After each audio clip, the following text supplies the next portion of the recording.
আজকে আমাদের গল্প 5 ভাইয়ের। কতজনের? 5 ভাইয়ের। এবারে দেখো, কোনো কিছু যদি নাম বোঝায় তাকে নাউন বলে, এটা তোমরা অনেকবার শুনেছ, তাই তো? আজকে সেই নাউনের এই 5 ভাইয়ের গল্প আমরা শুনব। সেই প্রত্যেক ভাইয়ের একটা আলাদা আলাদা গুণ ছিল বা বৈশিষ্ট্য। ঠিক, নাউন বলতে কি বোঝায়? নাম। Naming word. কোনো কি বোঝাবে? নাম বোঝাবে। দেখো আমরা লিখেছি যে ওয়ার্ড বা শব্দ দ্বারা কি বোঝায়? নাম বোঝায়। তো আজ 5 ভাইকে আমি ডাকি, দেখি চলে আসো। নির্মল, দেখি 5 ভাই আসো, তাড়াতাড়ি আসো, দেখি কে কে 5 ভাই হবে। হ্যাঁ, দ্বিতীয় ভাই পাওয়া গেছে। 3 নম্বর, 4 নম্বর, আর একটা ভাই দরকার আমার। আচ্ছা, একজন একজন, আসো আসো আসো। আচ্ছা ঠিক আছে, রাজু বস। দেখো, আমরা কত ভাইয়ের পড়া শুরু করছি? 5 ভাইয়ের। প্রথম ভাইয়ের কি নাম? Proper noun. প্রপার নাউন মানে নির্দিষ্ট করে কি বোঝাবে? নাম বোঝাবে। ঠিক তো? যেমন এর কি নাম বলো, নাম বলো, এর কি নাম? এর নাম কি? নির্মল। তাহলে নির্মল একটা নাম বোঝায়। এর কি নাম?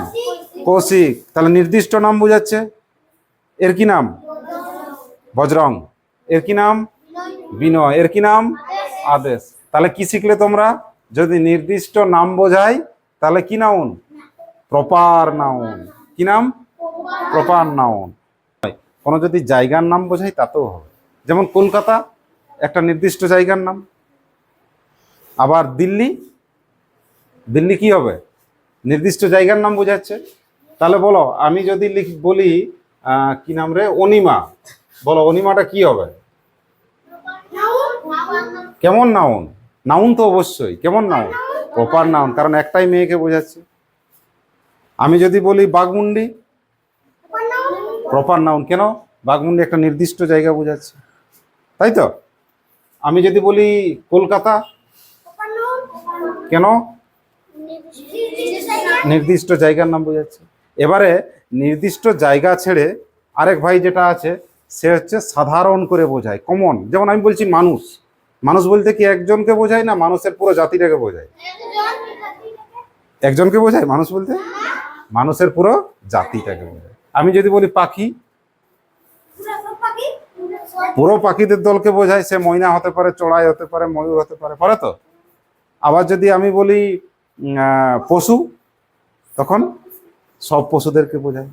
তাহলে এইরকম যদি হয়, বস্তুর সাধারণ নামকে বোঝায়, সেক্ষেত্রে আমরা কি বলবো? Common noun. ঠিক। আচ্ছা, তাহলে উদাহরণ কি হবে বলো? হ্যাঁ, ম্যান। ম্যান কি? মানুষ, পুরো মানুষের দল হয়ে গেল। বার্ড, বার্ড কি হবে?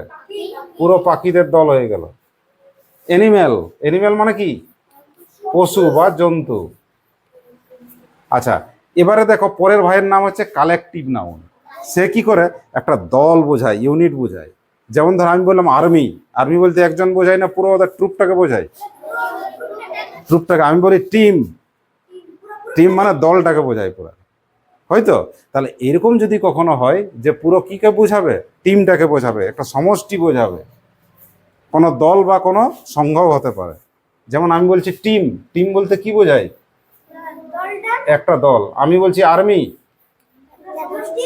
পুরা আর্মি সৈন্য দলটাকে বোঝায়। আমি বলছি নেভি, পুরা সৈন্য দলটাকে বোঝায়। তাহলে এক্ষেত্রে কি হবে? Collective noun. এর পরের ভাইটা আবার মেটেরিয়াল নাউন। তার কিন্তু জীবন নেই, ওরা কোনো পদার্থ বা বস্তুর নাম বোঝায়। যেমন মনে করো, না, গাছের জীবন আছে। ওয়াটার। ওয়াটার মানে কি? জল, তাই তো? হ্যাঁ, মিল্ক। তেল মানে ওয়েল, ও আই এল, তাই তো? ঠিক বলছো। হ্যাঁ, ওই তেলের মধ্যেই পড়ে গেল। তাহলে কি বলেছে? কোনো পদার্থ বা উপাদানের যদি নাম বোঝায়। কাঠ, উড। উড মানে কি? কাঠ। উড, উড মানে কাঠ। এক্ষেত্রে এটা কি হয়? Material noun. আর আরেক ভাই হচ্ছে অ্যাবস্ট্রাক্ট নাউন। অ্যাবস্ট্রাক্ট নাউনটা কেমন? যেখানে মানুষের গুণ বোঝায়। যেমন কারো দয়া আছে, কেউ নিষ্ঠুর প্রকৃতির, হ্যাঁ, কেউ হিংসুক হতে পারে। তাহলে এরকম ক্ষেত্রে আমরা তাকে কি বলি? Abstract noun. এক্ষেত্রে দোষ, গুণ, অবস্থা এগুলো বোঝায়। তাই তো? তাহলে নাউনের কত ভাই আমরা শিখলে তোমরা? প্রথম ভাইয়ের কি নাম?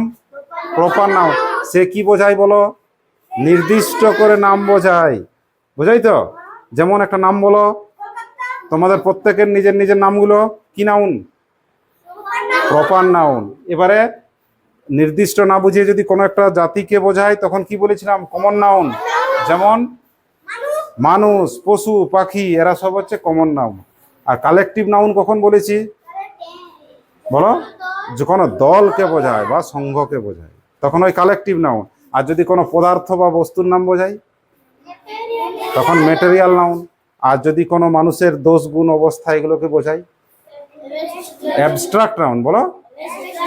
তাহলে এই গেল নাউনের 5 ভাইয়ের গল্প, মনে থাকবে? তাহলে নাউন বলতেই তোমার মাথাতে কাকে নিয়ে আসবে? কোনো কিছুর নাম।